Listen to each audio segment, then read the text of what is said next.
नमस्ते। आज बात करते हैं एक ऐसी चुनौती की जो हम सब की है, अपने मन पर काबू पाना। अब ये सुनने में बड़ा मुश्किल लगता है ना, पर सोचिए, अगर ये एक हुनर हो, एक स्किल जिसे सीखा जा सकता है। देखिए, महान संत कबीर ने सदियों पहले ही कह दिया था, मन के हारे हार है, मन के जीते जीत। और ये बात आज भी 100% सच है। हम सब ये महसूस करते हैं कि असली जंग, असली लड़ाई बाहर की दुनिया में नहीं है, वो तो हमारे अंदर ही चल रही है। हार हो या जीत, उसका फैसला तो हमारे मन में ही होता है। तो फिर सवाल यह है कि इस मन को, जो इतना ताकतवर है, उसे जीता कैसे जाए। और ये कोई बड़ी बड़ी फिलॉसफी की बात नहीं है, इसके लिए कुछ बहुत ही प्रैक्टिकल, ठोस कदम है। तो चलिए एक एक करके उन्हीं को समझते हैं। तो सबसे पहला कदम, और यहां एक बात साफ करना बहुत जरूरी है, मन पर काबू पाने का मतलब उसे दबाना नहीं है, उसे जबरदस्ती चुप कराना नहीं है। नहीं, इसका मतलब है उसे समझना और फिर बड़े प्यार से उसे सही दिशा दिखाना। और ये सब शुरू होता है बस एक चीज से, अवेयरनेस, यानी जागरूकता। अच्छा, हम बार बार मन मन कह रहे हैं, पर ये मन है क्या आखिर? इसको 3 हिस्सों में बांट कर देख सकते हैं। एक, हमारे विचार जो हर पल आते जाते रहते हैं। दूसरा, हमारी भावनाएं, गुस्सा, खुशी, डर। और तीसरा, हमारी इच्छाएं। जब हम इन तीनों को समझने लगते हैं, तभी काबू पाने का रास्ता भी दिखता है। तो चलिए पहले प्रैक्टिकल स्टेप पर आते हैं। करना क्या है? अगले 3 से 5 दिन बस खुद को देखना है, एक दर्शक की तरह। दिमाग में क्या चल रहा है, कौन से ख्याल बार बार परेशान करते हैं, कब कब गुस्सा आता है या डर लगता है। बिना सही गलत सोचें बस एक डायरी में लिखते जाइए। धीरे धीरे एक पैटर्न साफ नजर आने लगेगा। अब यहाँ एक बहुत ही कमाल की बात पता चलती है। हमारे मन और हमारी सांसों के बीच एक गहरा कनेक्शन है। कभी ध्यान दिया है? जब हम बेचैन होते हैं, सांसें तेज हो जाती हैं, और जब शांत होते हैं तो सांसें गहरी और धीमी चलती हैं। इसका मतलब क्या हुआ? इसका मतलब ये हुआ कि सांसें एक रिमोट कंट्रोल की तरह हैं। सांसों को कंट्रोल करके हम सीधे मन की स्थिति को कंट्रोल कर सकते हैं। तो ये रही वो आसान सी लेकिन बेहद असरदार टेक्निक। बस आराम से कमर सीधी करके बैठना है। 4 सेकंड तक सांस अंदर लेनी है, 4 सेकंड रोक कर रखना है, और फिर 6 सेकंड में धीरे धीरे छोड़ना है। बस इसे 10 से 15 बार दोहराइए। आप खुद महसूस करेंगे कि मन पर इसका कितना तुरंत और शांत करने वाला असर होता है। ये मन के लिए एक रीसेट बटन जैसा है।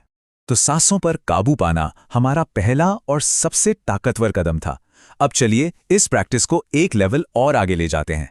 अब हम बात करेंगे रोजाना के अभ्यास की, जिसमें मेडिटेशन और अपने विचारों को बदलने का तरीका शामिल है। अब रोज सुबह हो सके तो खाली पेट बस 10 से 20 मिनट निकालने हैं, आंखें बंद, और पूरा ध्यान या तो अपनी सांसों पर या फिर किसी एक शब्द या मंत्र पर, जैसे राम या ओम। हाँ, एक बात तय है, मन भटकेगा, और ये बिल्कुल नॉर्मल है, सबके साथ होता है। तो घबराना नहीं है। जैसे ही पता चले कि मन कहीं और चला गया है, बिना खुद को कोसे उसे धीरे से वापस ले आना है। असली प्रैक्टिस यही है, बार बार वापस लाना। अच्छा, दिन भर में या ध्यान करते वक्त सबके मन में कुछ नेगेटिव ख्याल तो आते ही हैं। एक बहुत कॉमन ख्याल है, मुझसे ये नहीं होगा, या मैं ये नहीं कर सकता। और ये ख्याल हमें एकदम जकड़ लेता है, हमें आगे बढ़ने ही नहीं देता। पर एक पल रुककर सोचें, क्या इस ख्याल में वाकई कोई दम है? तो अगली बार जब भी कोई ऐसा नेगेटिव ख्याल आए, तो बस रुकना है और खुद से ये 2 सवाल पूछने हैं। पहला, क्या ये बात 100% सच है? और दूसरा, इसको देखने का कोई और बेहतर तरीका क्या हो सकता है? बस ये 2 सवाल धीरे धीरे जब हम ये पूछना शुरू करते हैं तो दिमाग खुद ब खुद पॉजिटिव तरीके से सोचना सीख जाता है। तो देखिए, ध्यान और विचारों पर काम करके हम अपने अंदर के किले को तो मजबूत कर रहे हैं, लेकिन हम सब जानते हैं कि किले की बाहरी दीवारें भी मजबूत होनी चाहिए, है ना? यहीं पर काम आता है बाहरी सपोर्ट, मतलब अनुशासन और हमारा माहौल। ये कुछ ऐसी जगहें हैं जहां हमारा मन सबसे ज्यादा फिसलता है। मोबाइल फोन, हमारी इच्छाएं, गुस्सा और आलस। इन चीजों के लिए अगर हम छोटे छोटे नियम बना लें, जैसे कि फोन इस्तेमाल करने का एक टाइम फिक्स कर लें, तो इससे हमारी मेंटल स्ट्रेंथ, हमारी दिमागी ताकत बढ़ती है। भगवद गीता में भी यही बात कितनी खूबसूरती से कही गई है कि मन को काबू में करने के 2 ही तरीके हैं, अभ्यास और वैराग्य। मतलब लगातार प्रैक्टिस करते रहना और उन चीजों से दूरी बनाना जो हमें भटकाती हैं। और यही सोच हमें एक अच्छा माहौल बनाने में भी मदद करती है। और हाँ, एक और जरूरी बात, हमारा शरीर। शरीर और मन का रिश्ता बहुत गहरा है। रोज 20-30 मिनट चलना, थोड़ा बहुत योगा और अच्छा सादा खाना, ये सिर्फ बॉडी के लिए नहीं है।